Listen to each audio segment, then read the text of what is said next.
It's The Woman in Green with Frank Dello Stritto. It's on tomorrow night here at WinCAM at 9 p.m. Of course, the movie of the week. Frank Dello Stritto, talking about movies. Hey Frank, how are you, man? I'm fine, how are you? Good, it's good to hear your voice. Woman in Green. Woman in Green, Sherlock Holmes and Basil Rathbone as Sherlock Holmes. Sherlock Holmes appeared as Basil Rathbone appeared as Sherlock Holmes 16 times, and this is number 13. And, Whoa.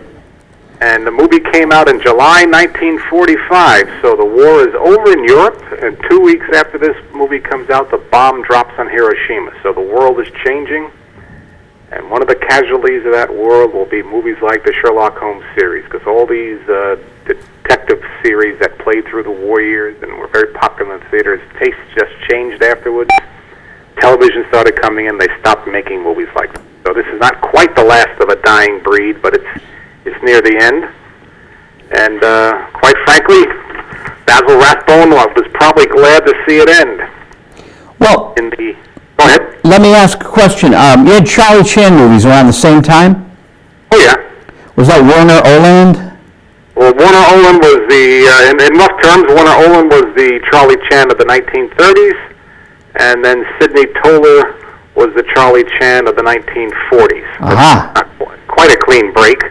Warner Oland died a young man. I don't have it on the top of my head the year he died, but he was not a man of good health. Quite frankly, he drank too much, and he bowed out kind of earlier than he had to. But he was a great Charlie Chan, but Sidney Toler wasn't a bad Charlie Chan either. But the great Charlie Chan movies were of the early 1930s, and that's when he appeared opposite Bela Lugosi in one movie and Boris Karloff in another. So they had pretty exciting casts. Well, I'm going to interrupt you again because I saw Magic Mike last night, which is a new movie. Okay, I have not seen it, so go ahead. Matthew McConaughey and Channing Tatum, and the kid from I Am Number 4, Alex Pettifer. Okay, so I'm reviewing it because it hits tonight. My review will go on at midnight. We're authorized to let them go after midnight tonight. And I started referring to it as the Bikini Beach of 2012, okay?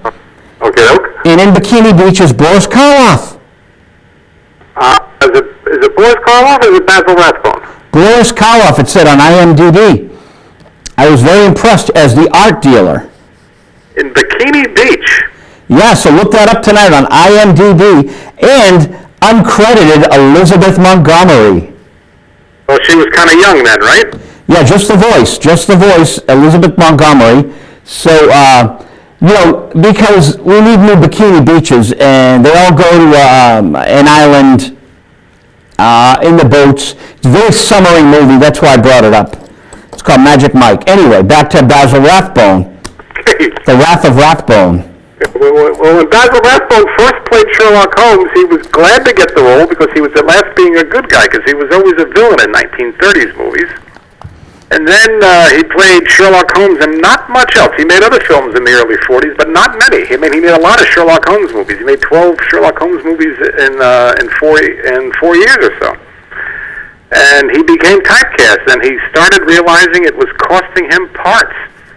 And a few months before Woman in Green came out a picture of Dorian Gray, and he really wanted the part of Lord Henry in that, and he would have been very good in it.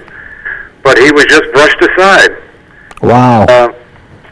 Because of the typecasting, and after the Sherlock Holmes series ended, he had a big hit on Broadway in The Heiress, and he won a Tony Award for that. He wanted the film role. He was a well-known name, and they wouldn't give it to him because of the Sherlock Holmes stereotype. So I think he was glad to get out of this, but after the 1940s, he appeared in a lot of movies, but none of them really of quality. And he was a particularly proud and rather patrician type. He was not a man of the people. He was a bit aloof, and it must have really rankled him that he had to work in this what he could probably consider crap, because he just couldn't get the quality roles anymore. Well, to us aficionados, these are quality roles. They might be public domain, but they're art. It's artwork. Yeah, well, they're public domain by mistake. They're the Universal Studio of the Sherlock Holmes movies. I said 16 before, and I'm sorry, I made a mistake. Of the 14 Sherlock Holmes movies, 12 of them made by Universal, and they're kind of B movies, not the biggest budget, but not small budget either. But I think Holmes, Basil Rathbone as Holmes, and Nigel Bruce as Dr. Watson, I think they got better as the series got on. And Johnny Weissmuller made 12 Tarzan movies, but he made them over 16 years, and you can see him aging, and by the end, he's a bit too old for the part. Whereas Basil Rathbone, he made most of he made all of them in the span of 7 years, and most of them in the span of 4 years. So he doesn't age noticeably, and he's really getting good in the part. And on top of that, he and Nigel Bruce had a radio show. I think they made over 200 performances as Holmes and Watson on the radio. So their timing was down. We talk about comedy teams' timing. Any comedy team would envy the timing of Basil Rathbone and Nigel Bruce because they just play off each other so well. And a sad postscript to that is Nigel Bruce died a young man. He died in 1953, shortly before Basil Rathbone opened on Broadway in a Sherlock Holmes film, a Sherlock Holmes play. Oh, wow. And the play only played 3 performances. It was a bomb. And, I was only 3 years old when it happened, so I can't say this, but my guess is his Holmes wasn't quite as good without his Dr. Watson around. He couldn't, it didn't work without him, without the Watson. They were quite a team. And as mysteries go, this is a fine film, and it's really a battle of wills between Sherlock Holmes and Dr. Moriarty, played by Henry Daniell. But as far as a mystery, it's not much of a mystery. You know who the bad guy is. How is Holmes going to catch Moriarty? But it's the acting you have to watch. And Henry Daniell was a superb actor, so he's every bit the match for Basil Rathbone as Sherlock Holmes. And their exchange in this movie is one of my favorites in the movies. And I'm paraphrasing, but Moriarty comes to confront Holmes and says, "Everything I could have said has gone through your mind." And Basil Rathbone says, "And everything I could have answered has gone through yours." And Moriarty says, "Well, we have nothing more to discuss." And I wish all kinds of conversations could be like that. Hilary Brooke is in this, and people my age will remember her as Lou Costello's girlfriend in their TV series.